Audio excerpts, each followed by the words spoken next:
Se na cultura maia, o ano de 2012 representava o fim dos tempos, que felizmente nunca ocorreu, para a recém-formada Marvel Studios era apenas o início do que viria a se tornar um império, ditando regras do cinema blockbuster por anos à frente. Foi nesse ano que a culminação do projeto bem-sucedido veio a se concretizar com o lançamento de Os Vingadores, filme que reuniu alguns dos super-heróis mais famosos da empresa, com cada um deles tendo seus filmes solos de introdução ao público, com exceção de Viúva Negra e Gavião Arqueiro, que só tiveram suas produções independentes anos depois.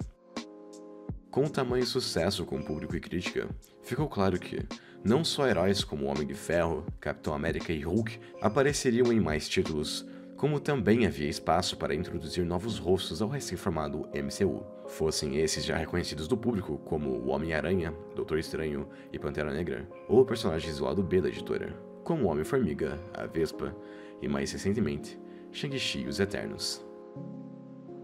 Obviamente tratava-se de uma aposta arriscada,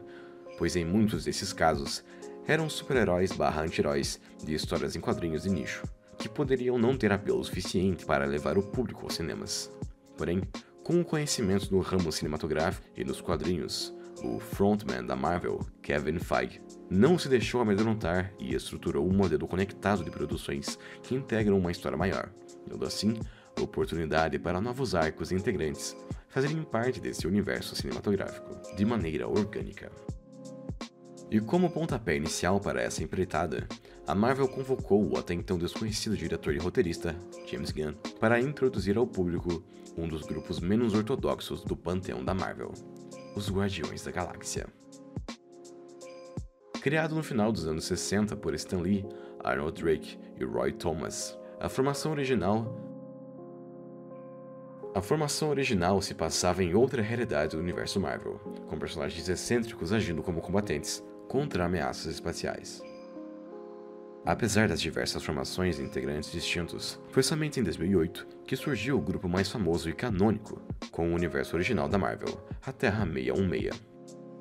Formado pelo Senhor das Estrelas, Gamora, Rocket Raccoon, Groot, Drax o Destruidor, Phyla-Vell e Adam Warlock, a nova equipe revitalizou o conceito dos Guardiões, mas foi a sua adaptação aos cinemas em 2014 que os levou ao mainstream. Além da direção e narrativa de James Gunn transformarem o filme em uma aventura espacial bem-humorada, ao melhor estilo Star Wars, repleta de músicas clássicas dos anos 70 e 60 e povoada por personagens de histórico questionável, mas irremediavelmente carismáticos, a trama ressalta como a amizade entre indivíduos, por mais distintos e incompatíveis que sejam, à primeira vista, podem criar laços equivalentes aos de uma família. A trama segue Peter Quill, um terráqueo que foi abduzido, ainda criança, logo após presenciar a morte de sua mãe. Nos tempos atuais, ele se tornou um fora da lei, que vaga pela galáxia em busca de ganhar dinheiro, fazendo serviços para quem paga, com seu último negócio sendo levar um estranho orbe que desperta o interesse de outros caçadores, incluindo a guerreira Gamora, o alienígena em forma de guaxinim chamado Rocket e seu parceiro, uma árvore humanoide conhecida como Groot. Após um conflito inicial, todos são presos e se veem obrigados a trabalharem juntos para escapar e recuperar o artefato, que está sendo procurado por Ronan, o Acusador, um déspota da raça Kree que pretende aniquilar o planeta Xandar e todos os seus habitantes. Além deles, um guerreiro conhecido como Drax, o Destruidor, se une à equipe, que logo descobre que tal orbe que carregavam nada mais é do que uma joia do infinito, um item com um poder incomensurável que atrai a atenção de uma ameaça ainda maior. Além dos visuais e comportamentos distintos, os Guardiões da Galáxia compartilham entre si traumas familiares do passado, seja pela perda de entes queridos, por relações tóxicas com suas figuras paternas, ou mesmo pela ausência de algo para chamar de família. Peter Quill não foi capaz de lidar com a morte de sua mãe na infância, e carregou o peso de não ter correspondido ao seu ato derradeiro de carinho. Gamora foi treinada por seu pai, o Titã Louco Thanos, para se tornar uma máquina de matar, sendo tão vítima da mente distorcida dele quanto sua irmã, Nebula, fazendo o que era preciso para agradar o seu pai e conseguir sobreviver. Drax teve sua família morta por Ronan e vive em busca de vingança, não tendo sido capaz de criar laços para confortar a sua perda, indo para a prisão por sua natureza violenta. E por fim, temos a dupla Rocket e Groot, que apesar de pouco sobre seus passados ter sido revelado, é notável que vagam sozinhos e encontram um no outro a companhia que precisavam para sobreviver, e que, provavelmente, não haviam encontrado em mais ninguém.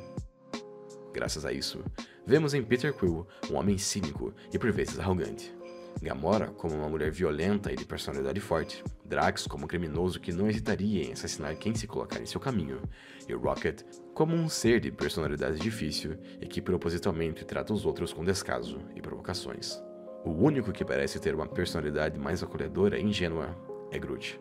embora isso não o torne menos ameaçador quando necessário. Como era de se esperar, no momento em que precisavam se unir por uma causa em comum, conflitos de ego, discussões e ameaças de morte são constantes, mas com o tempo enxergam um no outro um passado traumático que moldou seus destinos, e que mesmo com as adversidades e pelas personalidades conflitantes, possuem mais em comum do que poderiam imaginar. O momento catártico para a formação da equipe ocorre quando Peter decide se sacrificar para salvar Gamora, logo após Ronan ter derrotado Drax e tomado a Joia do Infinito. Rocket e Groot resgatam Drax e partem para salvar o casal, que havia sido capturado por Yondu e sua equipe de escavadores. Com a ameaça de Ronan sobre Xander, Peter propõe um acordo com Yondu para impedirem os planos do vilão, em troca da Joia do Infinito. Com isso,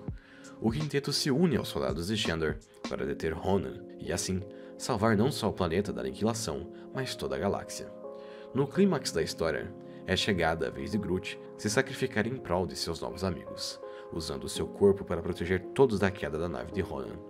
Porém, o vilão ainda está vivo e pronto para erradicar o planeta, mas acaba sendo distraído por Quill, enquanto Rocket constrói uma arma para destruir o seu machado e liberar a joia, que é pega por Quill.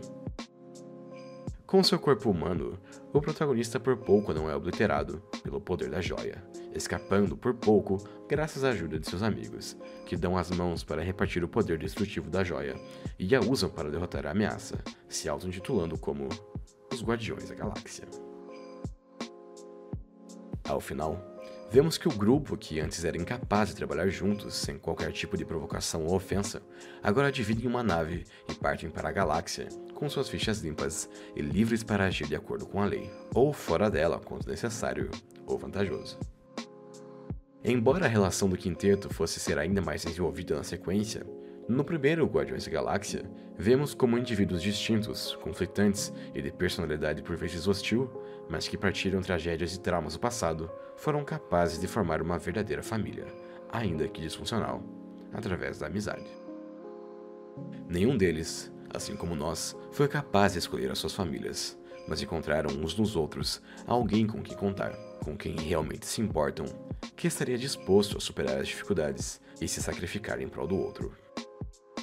Mais do que laços sanguíneos ou mesmo de raça, os Guardiões da Galáxia escolheram um ao outro e se uniram através da amizade, um sentimento tão poderoso que foi capaz de conter o poder de uma joia no infinito e impedir os planos de um terrorista galáctico.